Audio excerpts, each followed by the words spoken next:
Hey, this is Attorney Anderson. So tonight, it's about 9 o'clock, and I just did a live video about 567. I got many comments from you that you couldn't hear it and that it was choppy. So I'm going to go ahead and re-record it right now, and then I'm just going to upload this so that it's a clean recording of what's going on. So here's basically 567. It's an attack on indoor gun ranges, okay?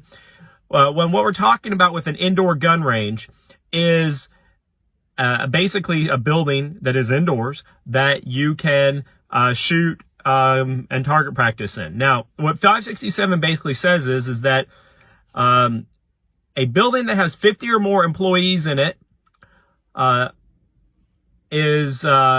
would be prohibited to have an indoor shooting range. Okay, so that's basically what we're talking about here.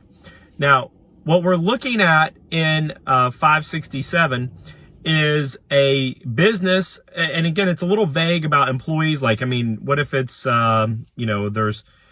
in a strip mall and there's more than 50 employees in the strip mall? It's a little vague about that, but I'm going to assume that they mean basically just employees having 50 more employees. So there's a lot of big gun shops around here that have shooting ranges that I'm pretty sure have more than 50 employees at any given time.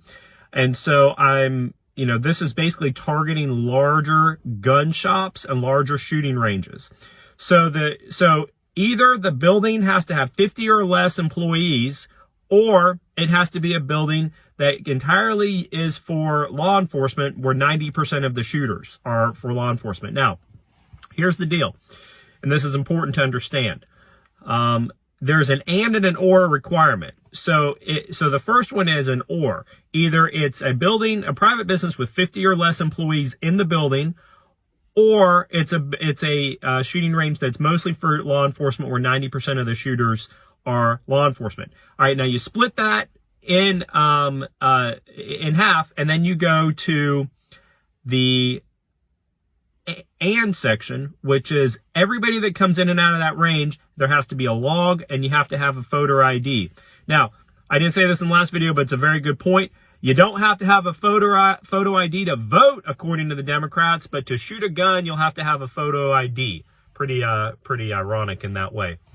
All right, so a lot of things are going on here. One, it's basically saying that unless it's a smaller gun range, the building has to be owned by the Commonwealth of Virginia, which basically means it's going to put any large gun range out of business, indoor gun range out of business. Two, it's going to create a log of us going in and out of the range. Now, why do they need that?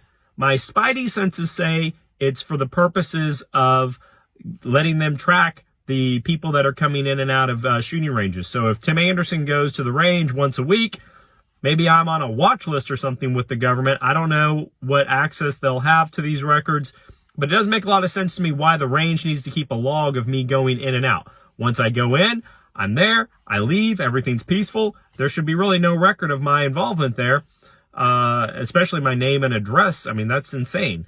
So it does seem a little nefarious. Now, we'll say this. 567 seems to be dead on arrival. A lot of the people I've talked to have said it has no chance of passing. So just throwing that out there. We're going to watch 567. Don't get too worked up about it. I don't think it's going to be something that really makes it, but it is something that we have to be watching. Okay, so that's 567. Not super worried about it, but it is Looney Tunes, Fairfax Democrat kind of thinking. I hope that helps. See you guys later, and hope this video is more clear and loud for you.